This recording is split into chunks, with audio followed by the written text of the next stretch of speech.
Hi friends, എല്ലാ പ്രിയ കൂട്ടുകാർക്കും പുതിയൊരു വീഡിയോയിലേക്ക് സ്വാഗതം. ഇന്ന് നമ്മൾ നോക്കാൻ പോകുന്നത് BCCIയുടെ സെൻട്രൽ കോൺട്രാക്റ്റിൽ ഉൾപ്പെടുത്തിയിട്ടുള്ള താരങ്ങളും അവർക്ക് കിട്ടുന്ന റെമ്യൂണറേഷനുമാണ്. BCCI കോൺട്രാക്റ്റ് 4 ഗ്രേഡായിട്ടാണ് തിരിച്ചിരിക്കുന്നത്.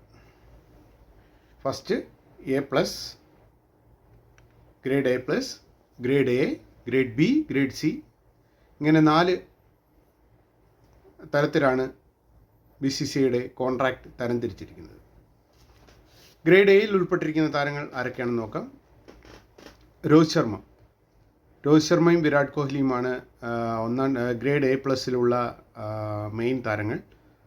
രണ്ടുപേരും ടെസ്റ്റിൽ നിന്നും 2020 നിന്നും വിരമിച്ചാണ്, എങ്കിലും ഗ്രേഡ് A+ൽ തന്നെ തുടരുന്നു. പിന്നീട് ഗ്രേഡ് A+ലുള്ള മറ്റ് 2 താരങ്ങൾ ആരൊക്കെയാണെന്ന് വെച്ചാൽ ബുംറയും ജഡേജയുമാണ്. ബുംറ നിലവിൽ എല്ലാ ഫോർമാറ്റിലും കളിക്കുന്നുണ്ട്, എങ്കിലും ജഡേജ ടെസ്റ്റിലും 2020 വൺ ഡേയിലും അദ്ദേഹം 2020 നിന്ന് മാത്രമാണ് അദ്ദേഹം വിരമിച്ചിരിക്കുന്നത് നിലവിൽ. അപ്പോൾ ഗ്രേഡ് A+ൽ ഉൾപ്പെട്ട താരങ്ങൾക്ക് ഒരു വർഷത്തിൽ, അതായത് ആനുവലി, അവർക്ക് കിട്ടുന്ന റെമ്യൂണറേഷൻ എന്ന് പറയുന്നത് 7 കോടി രൂപയാണ്. 7 കോടി രൂപയാണ് A+ൽപ്പെട്ട താരങ്ങൾക്ക് കിട്ടുന്നത്. രണ്ടാമത്തെ എന്ന് പറയുന്നത് ഗ്രേഡ് A ആണ്. ഗ്രേഡ് എയിൽപ്പെട്ടിരിക്കുന്ന താരങ്ങൾ മുഹമ്മദ് സിറാജ്, KL രാഹുൽ, ശുഭ്മാൻ ഗിൽ, ഹാർദിക് പാണ്ഡ്യ, മുഹമ്മദ് ഷമി, ഋഷഭ് പന്ത്, ഇത്രയും പേരാണ്. ഇവർക്ക് കിട്ടുന്ന റെമ്യൂണറേഷൻ എന്ന് പറയുന്നത് ആനുവലി 5 crore 5 കോടി രൂപയാണ് ഇവർക്ക് ആനുവലി ഗ്രേഡ് എയിൽപ്പെട്ട താരങ്ങൾക്ക് കിട്ടുന്നത്. ഗ്രേഡ് ബിയിൽ ഉള്ളത് സൂര്യകുമാർ യാദവ്, നിലവിലെ 2020 ക്യാപ്റ്റനായ സൂര്യകുമാർ യാദവ്, സ്പിൻ ബോളറായ കുൽദീപ് യാദവ്, സ്പിൻ ഓൾറൗണ്ടറായ അക്ഷർ പട്ടേൽ, ജയ്സ്വാൾ, ശ്രേയസ് അയ്യർ, ഇവരാണ്. ഇവർക്ക് കിട്ടുന്നത് ആനുവലി 3 കോടി രൂപയാണ്. 3 crore ആനുവലി ഗ്രേഡ് ബിയിലുള്ള താരങ്ങൾ കിട്ടുന്നത്. ഗ്രേഡ് സിയിൽ കുറേ അധികം താരങ്ങളുണ്ട്. റിങ്കു സിംഗ്, തിലക്, ഗെയ്ക്വാദ്, ദുബെ,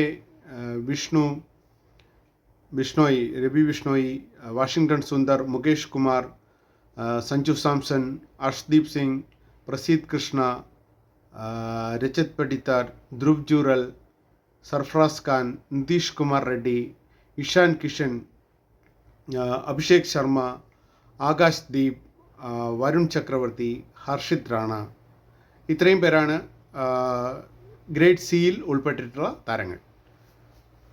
ഇത് നിലവിൽ ഈ കോൺട്രാക്റ്റ് സെപ്റ്റംബർ 30, 2025 സെപ്റ്റംബർ 30 വരെ ഈ കോൺട്രാക്റ്റ് തുടരും.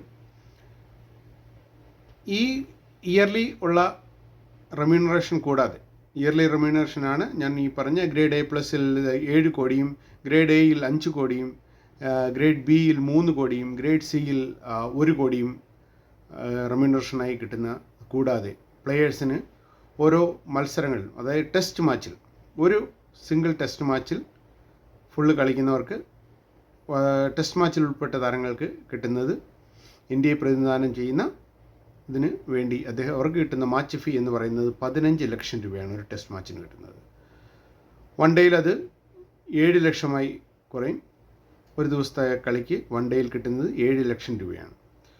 2020 മാച്ചിന് കിട്ടുന്നത് 3 ലക്ഷം രൂപയുമാണ്. ഇഷാൻ കിഷനും ശ്രേയസ് അയ്യറും കോൺട്രാക്റ്റിൽ നിന്ന് കഴിഞ്ഞ വർഷം പുറത്തായെങ്കിലും അവർ ഈ വർഷത്തെ കോൺട്രാക്റ്റിൽ തിരിച്ചു വന്നിരിക്കുന്നു. ശ്രേയസ് അയ്യർ ഉൾപ്പെട്ടിരിക്കുന്നത് ഗ്രേഡ് ബിയിലും ഇഷാൻ കിഷൻ ഗ്രേഡ് സിയിലുമാണ്.